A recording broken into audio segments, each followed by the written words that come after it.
pahlawan saya, ikon saya adalah Mustafa Kemal Atatürk. Semakin jelaskan arahnya kemana.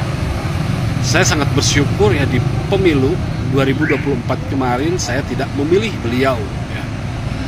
Dan bagi yang memilih beliau ya, mereka juga ya memiliki prinsip pluralisme ya. Saya walaupun nggak fanatik terhadap agama ya, saya nggak fanatik loh, tapi akidah itu nomor satu. Jadi saya sangat bersyukur saya tidak memilih beliau ya.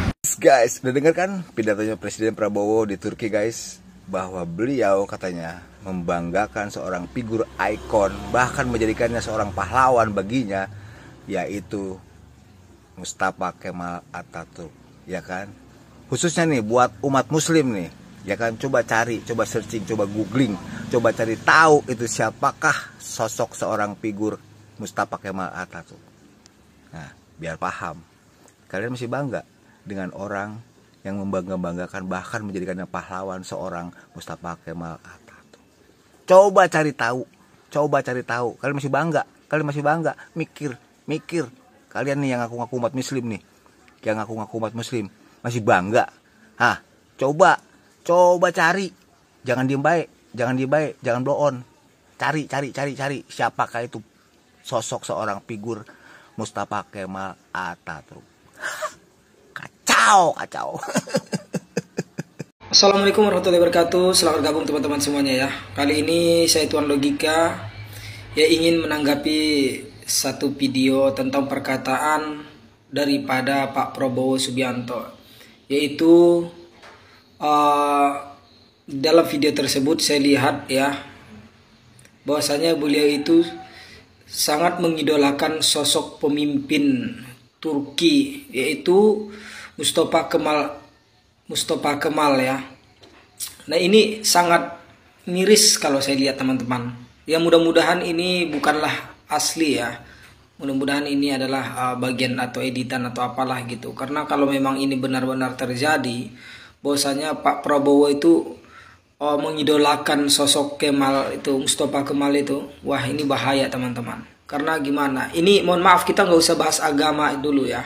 Kita lihat aja sosok kepemimpinan Mustafa ini, wah sangat luar biasa, kejinya minta ampun.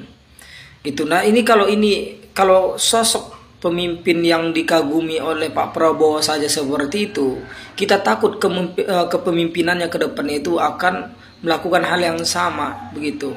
Jadi sekali lagi kita kesampingkan dulu tentang agama, tetapi kita fokus gitu terhadap sosok kepemimpinan Mustafa ini. Itu saya lihat, saya cari tahu sumbernya, ternyata itu sangat biadab teman-teman, sangat tidak manusiawi cara kepemimpinannya. Nah kalau sosok yang seperti ini yang dikagumi oleh Pak Presiden kita, saya takut akan terjadi kejeliman di Indonesia ini, gitu ya. Dan mudah-mudahan ini tidak terjadi gitu ya. Jadi untuk Pak Prabowo, saya pesan buat Bapak, kalau seandainya memang Bapak benar-benar mengidolakan beliau itu, coba pikir-pikir lagi ya Pak ya. Itu aja Pak. Sekian, terima kasih Pak Prabowo. Carikah idola yang lain gitu ya. Jangan idola seperti itu. Kita masyarakat itu jadi mikir gitu, masa sih sosok Pak Prabowo itu idolanya macam itu gitu. Emang nggak ada yang lain lagi Pak? Mending Pak Prabowo itu idolanya seperti Ronaldo, Messi, mending gitu aja Pak ya, daripada sosok pemimpin bejat seperti itu yang Bapak kagumi gitu. Oke Pak ya, makasih banyak Pak. Ini saya Tuan Logika Pak, saya tinggal di Kabupaten Rokan Hulu, Riau Pak. Tuh, salam akal sehat Pak Prabowo. Itu orang yang sakratul maut 6 bulan tak mati-mati, namanya Mustafa Kemal Atatürk. Siapa dia? Kuburnya di Ankara, Turki. Ketika jamaah mau pergi ke Ankara, mau tanya, Ustaz Somad, kami mau pergi ke Turki, Ustaz titip apa? Tolong sampai kau di Ankara, kau cari makam kuburan Mustafa Kemal Atatürk. Habis itu kau foto. Karena kawanku waktu di Mesir kuliah dulu dari Turki cerita, katanya Mustafa Kemal Atatürk sekratulnya 6 bulan tak mati-mati. Ketika ditanam di dalam tanah, melompat jenazahnya naik ke atas tanah. Ditanam ke dalam tanah, tak diterima tanah. Akhirnya disemen di atas tanah. Dipoto makamnya, dikirimkan ke nomor WhatsApp saya tengok, memang betul Ustadz, kuburnya di atas tanah gara-gara tak diterima tanah. Gara-gara apa? Karena punya kekuasaan, tapi justru dipakai untuk menghancurkan agama Allah Subhanahu wa ta'ala. Tarekat dibubarkannya, masjid dirubahnya jadi museum, azan tidak boleh pakai bahasa Arab. La haula wala quwata illa billah. Mana dia sekarang? Mati. Jadi gimana dengan mitos yang beredar? Biasa aja. Biasa aja kan? Nggak ada bau apa-apa kan? Nggak ada bau apa-apa teman-teman. Biasa bau harum-harum orang-orang yang lewat aja. Bau parfum orang. Terlalu dibesar-besarkan, hiperbola, nggak boleh seperti itu kan. Yuk coba kita mendekat ya. Kita mau foto teman-teman. Boleh, yuk coba kita mendekat.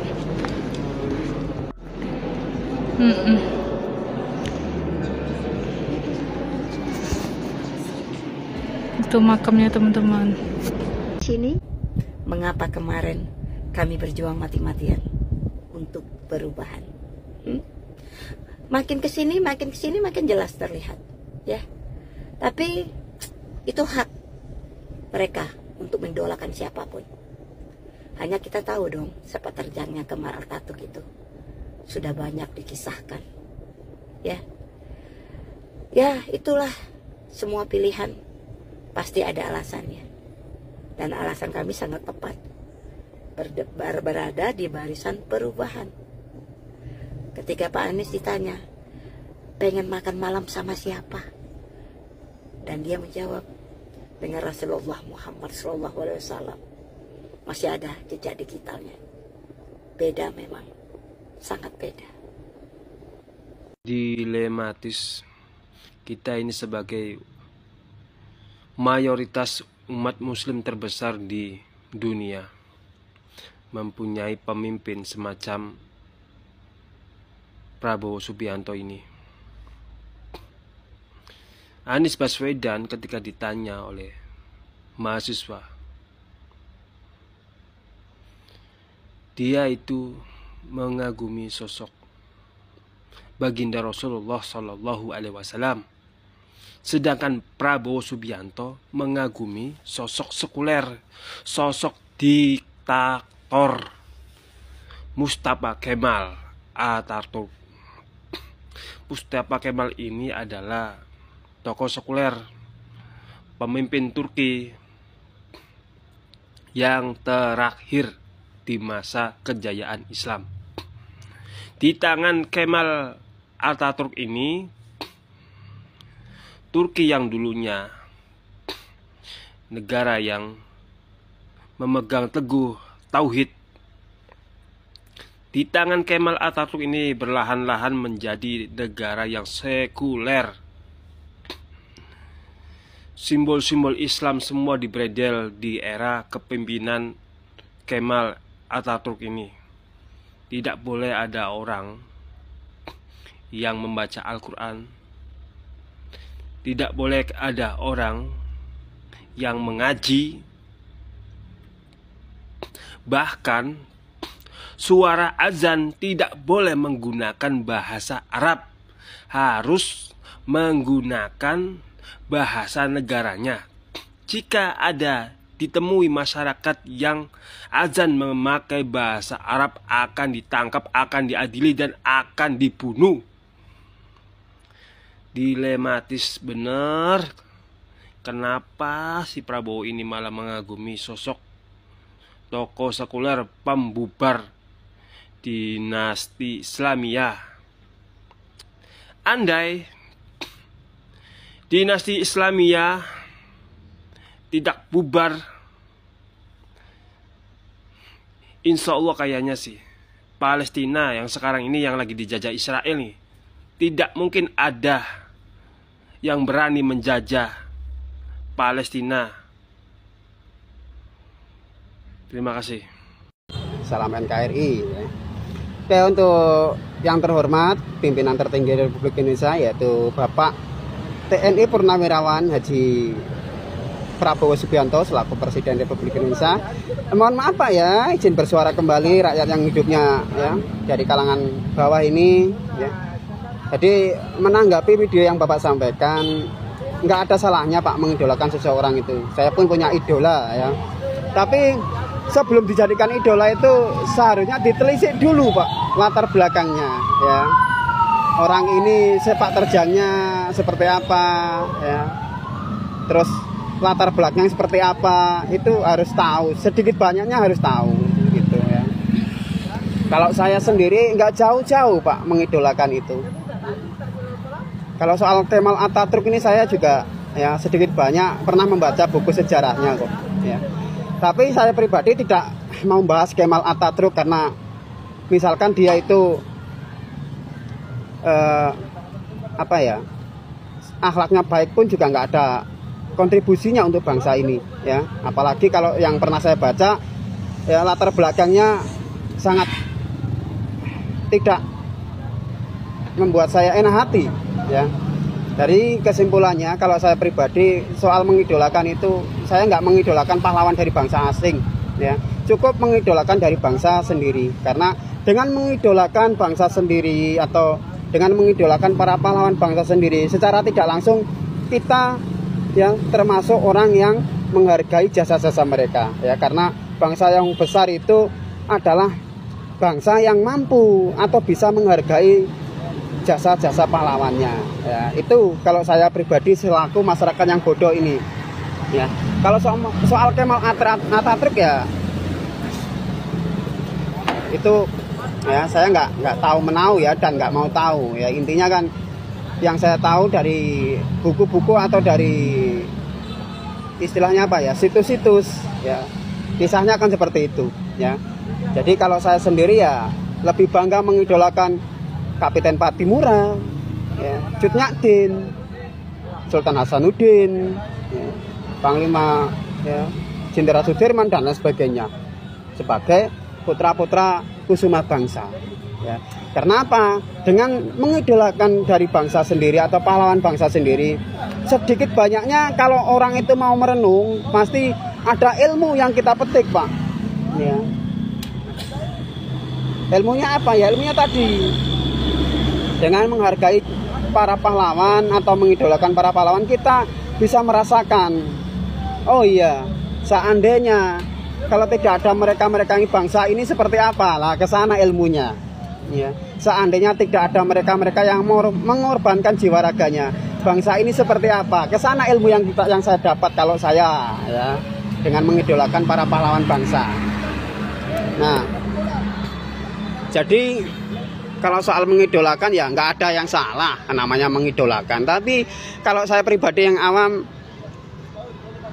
mengidolakan kalau dari bangsa asing, apa sih kontribusinya pahlawan dari bangsa asing untuk bangsa ini ya. Kalau saya loh ya yang awam ya, kecuali kalau dari para pahlawan dari bangsa sendiri sudah jelas kontribusinya untuk bangsa ya. Mereka para almarhum dan almarhumah atau ya para mendiang pahlawan ini sudah jelas jasa-jasanya ya. Mengusir para penjajah, membebaskan ya bumi pertiwi ini dari para ya, penjajah bangsa asing.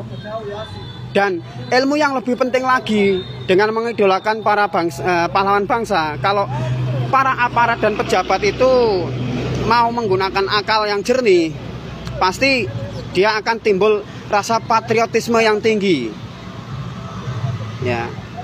Tapi kebanyakan ya para pejabat dan aparat ini tidak memiliki sifat patriotisme yang tinggi. Karena apa ya? Karena ini salah satunya mungkin tidak bisa mengidolakan atau menghargai para pahlawan bangsa yang telah mewarisi kemerdekaan.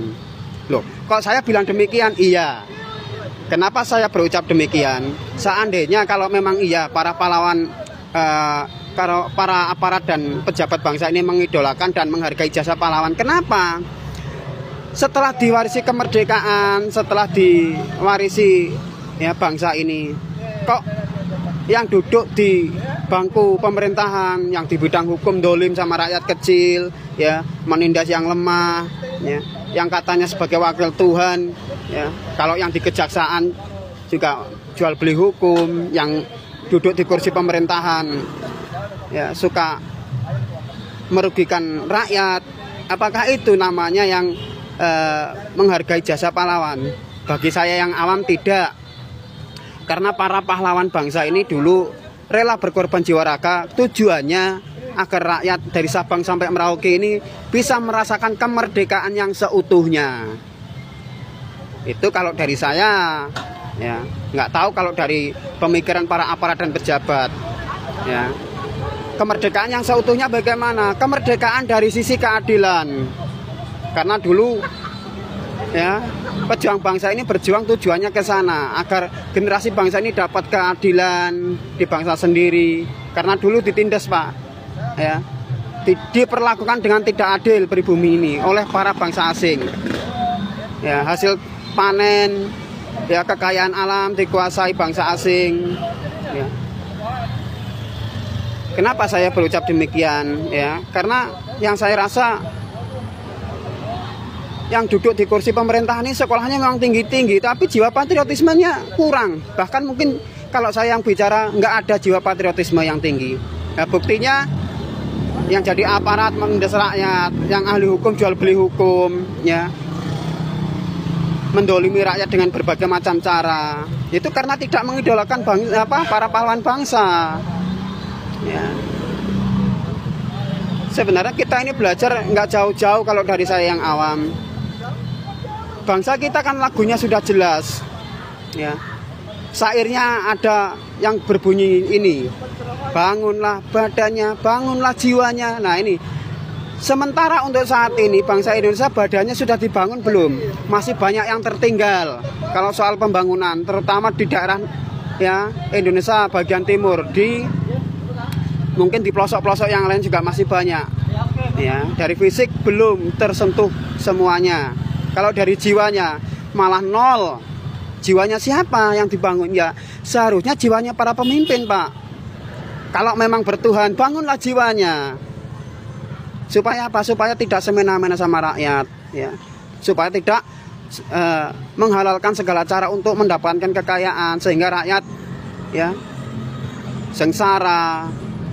Kalau memang membangun jiwanya dengan atas nama Tuhan, ya mereka yang duduk di kursi pemerintahan yang di bidang hukum tentu tidak akan memperjualbelikan hukum. Ya, kesana kalau saya yang goblok ini bicaranya Pak, arahnya. Jadi saya mengidolakan itu nggak jauh-jauh. Ya, karena saya berpikir seandainya tidak ada para pejuang, mungkin saya tidak bisa menikmati Indonesia yang begitu indah, ya, yang begitu sangat enak lah kalau bagi saya ya. Seandainya saya tidak diwarisi kemerdekaan oleh leluhur bangsa, ya. Jadi ya nggak ada salahnya. Tadi saya nggak bilang mengidolakan itu salah, tidak. Tapi kalau saya lebih bangga mengidolakan leluhur bangsa yang sudah jelas-jelas ada kontribusinya untuk negeri ini, ya. Kontribusinya ya seperti ini, saya bisa enak ya tidurnya ya, berjalan atau beraktivitas itu tidak takut ada penjajah yang semena-mena. Cuma sekarang penjajahnya dari bangsa sendiri itu saja yang belum merdeka, ya. Karena tadi problemnya satu, tidak membangun jiwanya, yang dibangun hanya badannya, dan badan saja kalau dari fisik negeri ini masih banyak yang tertinggal kok, pelosok-pelosok di negeri ini yang belum tersentuh pembangunan. Ya kalau dari jiwanya, ya jiwanya para pemimpin ini yang nggak dibangun sama sekali, ya. Masih bersifat arogan, masih semena-mena sama rakyat, memperjualbelikan hukum dan lain sebagainya, ya. Jadi belajar itu kalau saya nggak jauh-jauh, selain dari belajar dari para pahlawan, belajar dari lambang-lambang negeri kita saja sudah cukup. Ya. Dari syair-syair kebangsaan